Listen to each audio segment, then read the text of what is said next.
Hey guys, what's up? Long time no see. I bet you've missed this face. I bet I look at it every day, so I know you have.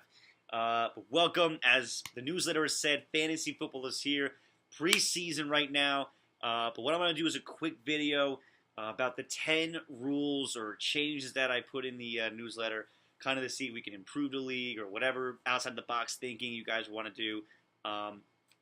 Just kind of whatever. And of course, if you guys have any other things that you were thinking about of improving the league or any rule changes that you want to kind of implement that where you want to go to a vote, let me know. I put those 10. Those are some things I found online that other leagues do and some things that you guys have said.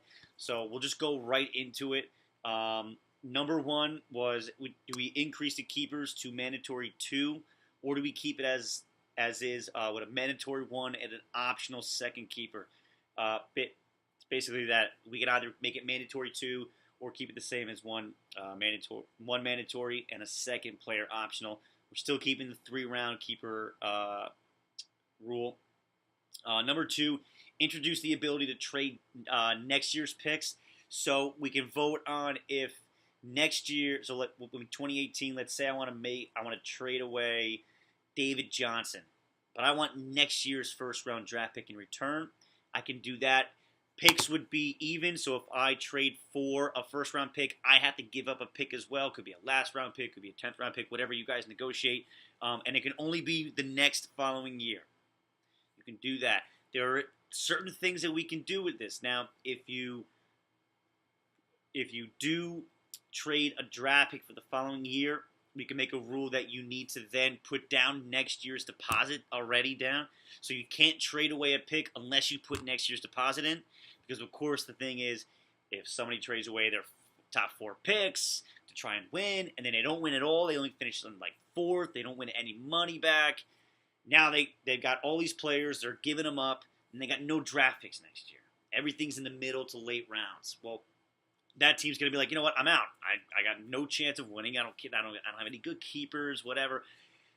Making people who trade draft picks give up their handing their deposit the following year kind of goes away from that. So that's an option we can do. That's number 2, guys. Number 3, force the 2 teams who finish in last to play as a team the following year. The only reason I bring this up is because every year we say we got 13 people. Somebody's going to get their own team. We've got 13 people right now. We're going to keep it as is until somebody drops out. It just is what it is.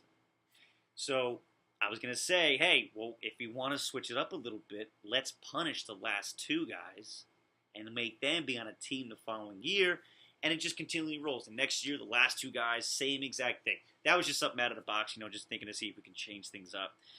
Number 4, the Fab tiebreaker. So it's right. We can either move it to a continuing rolling list or keep it as is with reverse order of standings. So what this means basically is right now we have it as reverse order of standings. If I bet $25 and you bet $25, it goes in reverse order of standings. So if I'm in 11th place and you're in 1st, I get the player. Or we can switch it, and that's the same thing for $0 bids for waivers and stuff.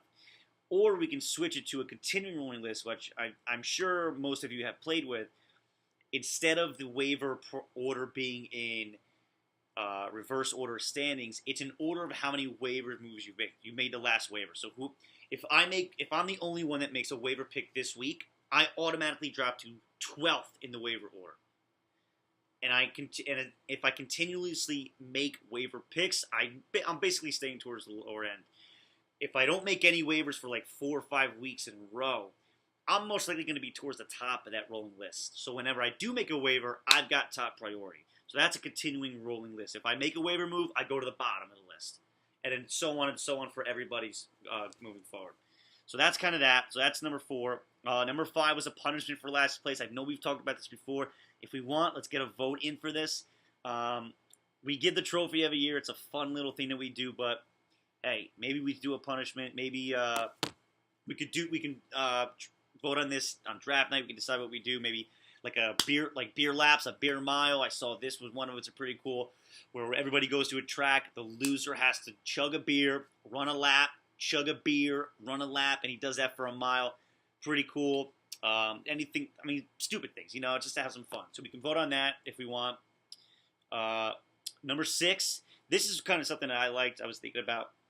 So the 6th seed, instead of the top 6 players in the standings making it to the playoffs, the top 5 make it, and the 6th seed will be represented by the person who scores the most points out of the other 7 teams. So what this does basically, it takes away the last couple of years where we've had teams that have had some bad luck, that have gone against some really strong competitive schedules. They've scored like the 3rd or 4th most points in the league, but yet they missed the playoffs because of bad luck. So this kind of takes that bad luck out of it. If you guys want to change that, we can keep the same. That's number 6. Number 7, the window. This one was very interesting. So I found this online. I was looking to see if there was ways to change like a veto system. So I'm a big component of non-vetoing. Everybody has their own opinion on players. Everybody can make their own decisions. Everybody puts in the same amount of money on each team. I put $200 in. You guys put $200 in. Everybody has the option to control their team the way that they want. If they see the value of another player different than I do, than you do, that's on them. So I'm a big component of no vetoes at all. I let people manage their teams no matter what, however they see fit. Now, you like to say that I like to take advantage of that? Sure, maybe. I like to make trades. I do. I send a billion trades out until I finally get one. And then you guys get pissed at me because you think I won every trade. And yet last year, my team sucked after I sent all the trades. I should have kept all my goddamn players. But whatever. Last year's last year. So I looked. So I did this a couple years back, and I found the trade committee. 3 people, usually the commissioner and 2 other guys. We've got 1.5 kind of commissioners now. You got me, and you got Matt still. We always add in the 3rd person who you guys think is in the middle for everything. You guys are getting mad at that because we're looking at these trades, and if you know me, I'm not going to veto anything unless I know there's absolute collusion. But Matt and Alex, they don't think that way. So they've been approving these trades too, guys. So don't think it's just me with everything. But a new thing I found this year was this thing called the window. And what that means is, let's say me and Matt, we agree on a trade. A window would open up. I would make it 24 hours to where any other team can then make a trade offer to any of the 2 teams that just accepted the trade and say, I can make a better offer than he just did for those players you're sending him. And then you send those offers out. And if that team likes that trade, then they accept it. There could be multiple offers and multiple trade negotiations and acceptance in that 24-hour period.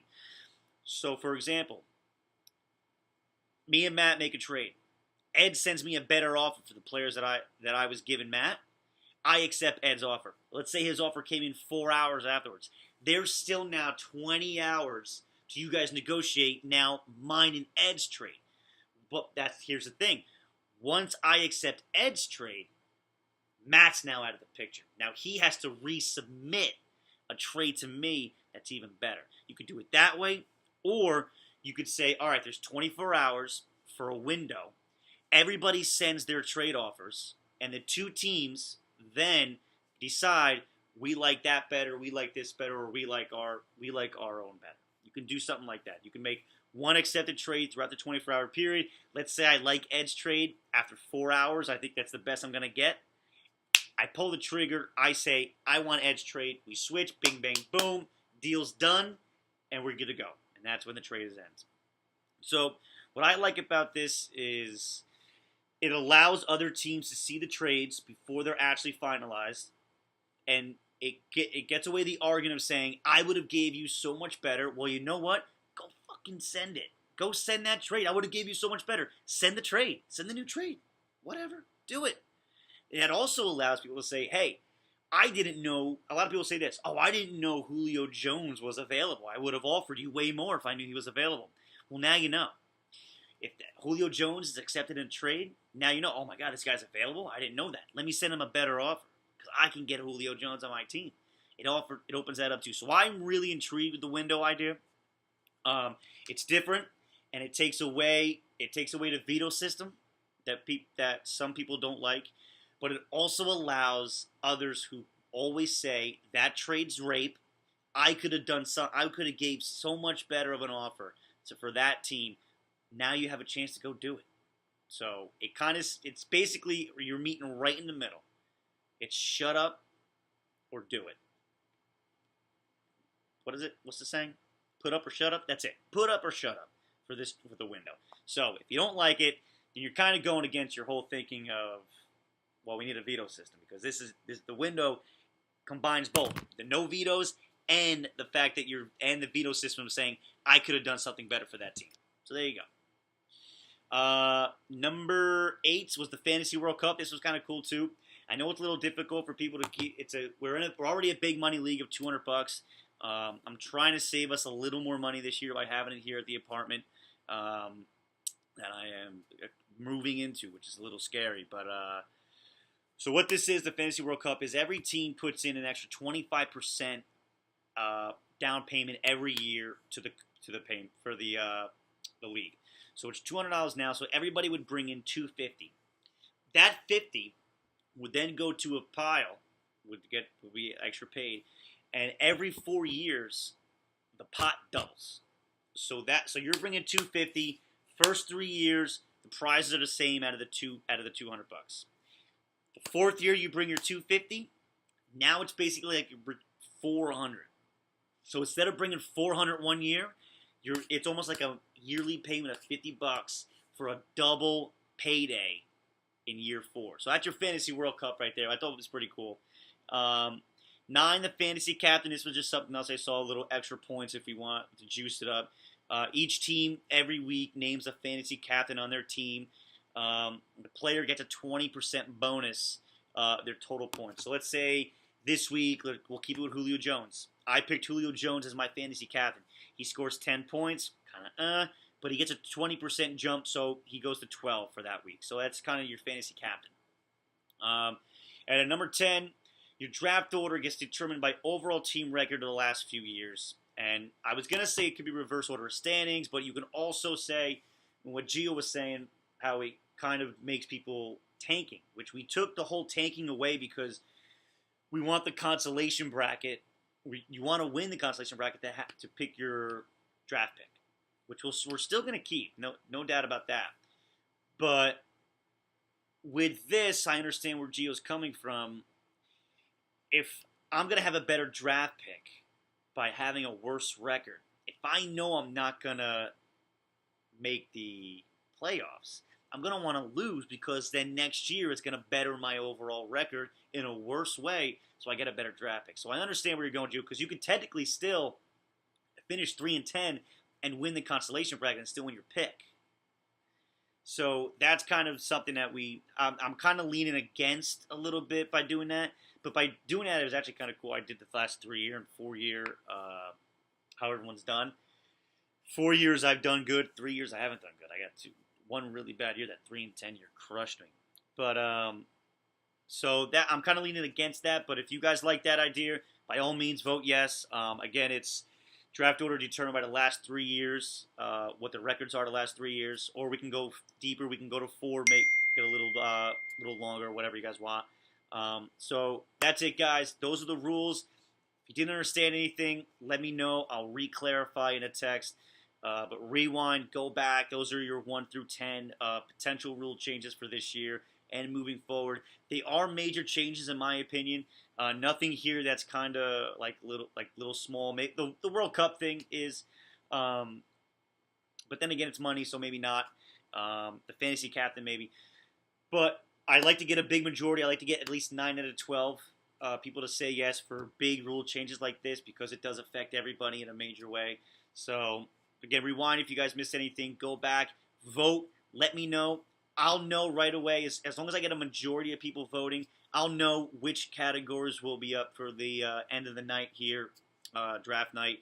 If I got at least 7 people voting or 8 people, I'll know which way they're going. Because if I get enough no's for everything, then it's all squashed. So, all right, that's it, fellas. I'll see you in a couple weeks. 12 days. You guys are going to be right here having a great time with a fantasy draft.